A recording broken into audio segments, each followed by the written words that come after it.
Open the Drive app by double-clicking on the icon on your device. On the login screen, enter your username. For this purposes, I just have a test account set up.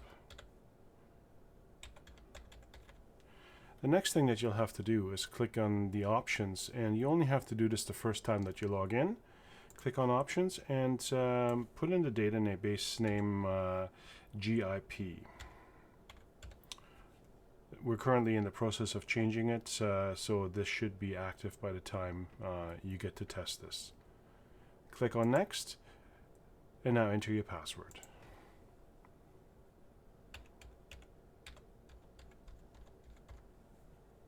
And click on login. And the tablet will go through the login process.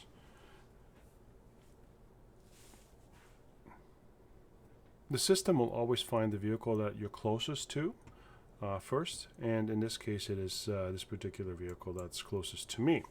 I click on it, and it's going to synchronize the asset inspection logs for the vehicle that is nearest to me.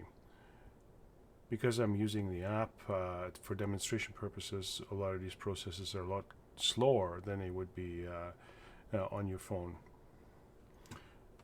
Once this is completed, I make sure that I select the vehicle that I want, and I save and continue. At this point, I will be asked to do a DVIR. I click on Repair and Inspect, and at this point I can look at the previous inspection and see if there's anything that was an issue. And in this case, it's telling me that the mirror was broken or cracked and it has not been repaired. If it has been repaired, I would click on Repaired and not a defect. So let's do that and save that. So now I've been placed on duty because now I'm actually doing work as part of the inspection. So I will do a new inspection on the vehicle now. This will be my pre-trip inspection. And this list of items is not a checklist of things that you have to check mark when you go through it. It will only be used if there is an actual issue. So let's go, and in this particular situation, I have a problem with a windshield wiper. It's not spraying properly. I'm going to add a defect, and I'm going to call it passenger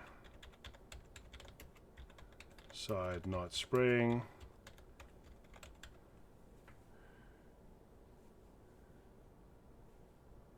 And I will save that now as part of my inspection. I can click on done, and my inspection essentially is done. By clicking on here, it's just like signing your inspection, and you will have to do that to be able to proceed. So now I'm on duty, and as you can see, the asset inspection has one log that needs repair. That's the windshield washer that's not working properly, and I'm on duty. This red line up here is basically only here because I'm using my computer for the demonstration purposes, and it is not connected to the GPS, and it doesn't know where I am because I don't have a GPS attached to my computer. So really, the rest of your day is pretty much straightforward and on autopilot. You click on the HOS screen, and it basically tells you how many hours of driving time that you have left, how much duty time you have left, how much time is left in your workday, and how much time is left in your 7-day cycle. As you start to move the vehicle, this will automatically go from the on to the driving position.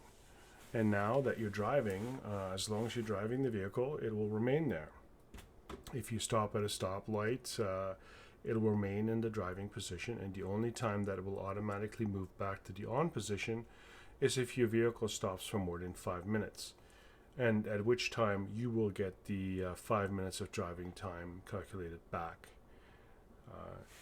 So let's say that you pull over to the side of the road because you have to make a telephone call, and you stop for longer than 5 minutes, it will automatically go to the on position. As you start driving again, it will go back to driving. And the only time that I suggest that you automatically go from the drive to the on duty is at lunchtime, when you have to have your 30-minute break. So to take your 30-minute break, you go from the driving to the on position, and if it is your lunchtime, you can click on, and you need to go off duty for this break to count. So you click on the off duty button, and it will come up with a chance to add an annotation. And I want to make it sure that I know what it is later, so I'm going to call it lunch.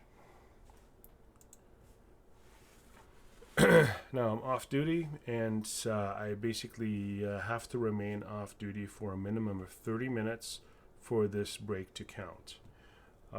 This is a good time to show how accurate the logs are. So if I click on the logs tab, you see it looks exactly the way that a paper log used to look.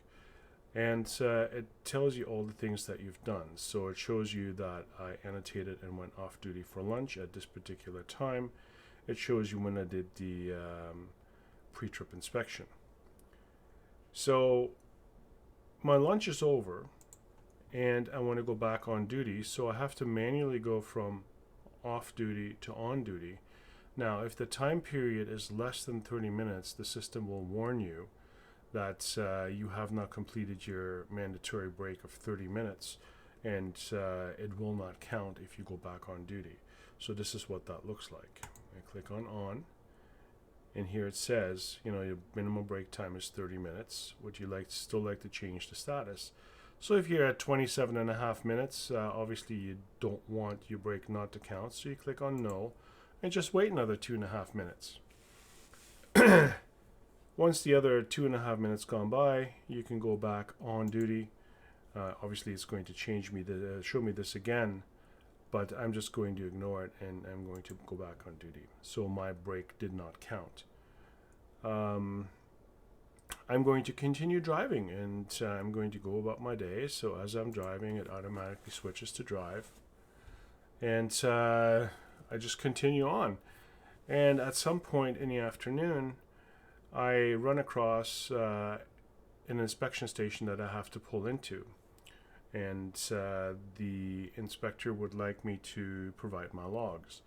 So at this point, you can click on duty, and click on more at the bottom, and go to roadside check. So to go into roadside check mode, you have two options.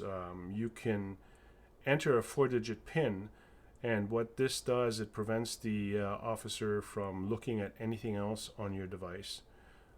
They cannot exit out of the screen without using this PIN, so they can only see the logs that you're presenting. You will have to enter it twice, or you can choose not to use a PIN. I'm going to use a PIN, and I'm going to set it. Obviously, you don't want the inspector to see it. I'm going to confirm my PIN, and this is essentially the next screen that comes up. In Canada, if the inspector wants you to add an email address, he will tell you. If there's any comments, he wants you to tell. And then you can click on the transfer button, and that transfers the logs to the MTO, where the inspector will be able to see them. If there's any violations that you have, it does not show them automatically to the inspector in the logs. They will have to use their own software or calculate if there is any violations. If you want to see what you're going to provide to them, you can click on the compliance print, and it basically gives you a screen version of the data that would be sent to the MTO. And the system will always send the last 2 weeks of data. Again, me being on the PC here, the app is a little slower than on the phone generating these ELD logs, but it basically tells you all the information that is required. So it'll have all the information that is required by law to provide them, including the log, including the starting odometer, ending odometer, etc. It shows you all your travels and so on, and as you can see, there's no color coding or anything. It just has to do with providing the logs to them. And you can cycle through the logs and look at previous days by using the back and forth arrow at the top, and by doing so it will show you again the data for those particular days. If the inspector would like to see the DVIR from today, you can click the back arrow up here and click on Asset Inspection, and this is the compliance report, that the DVR that you did this morning. So you can click on View, and basically it tells you that everything that's going on with the vehicle, and it was improper spraying and the passenger side was not spraying. Once the inspection is done, you can click on the Exit button, and you will be prompted for the PIN number that you set up earlier to be able to exit it. I'm going to enter it and continue. So that basically covers the inspection portion of the DVIR and the HOS. To continue on with your day, just click on the either the dashboard or the HOS button. It takes you directly into the HOS. The dashboard takes you into this screen, and then you can go into the HOS. Feel free to click around in there. There's nothing really that can be affected by it. The most important thing of the system is at the end of the day that you do not forget to log out. If you forget to log out and go off duty, what's going to happen is overnight the logs are going to continue running, and you're going to be out of not driving time, but you're going to be out of work day. You're going to be out of duty time. So therefore you cannot log in the next morning and drive the vehicle. So once you pull back into the yard, you can automatically go from drive to on duty, and at this point finish what you need to do and then go off duty. And when you go off duty, it'll come up again with this message at the bottom. I'm going to call it end of day, and here are my logs that I've created today, and I will need to verify them.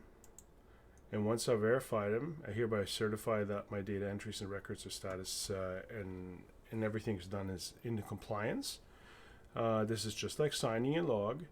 You agree, and I'm going to go off duty, verify, and log out. So now I am ready for my next day tomorrow, and I should not have any problems with being out of time.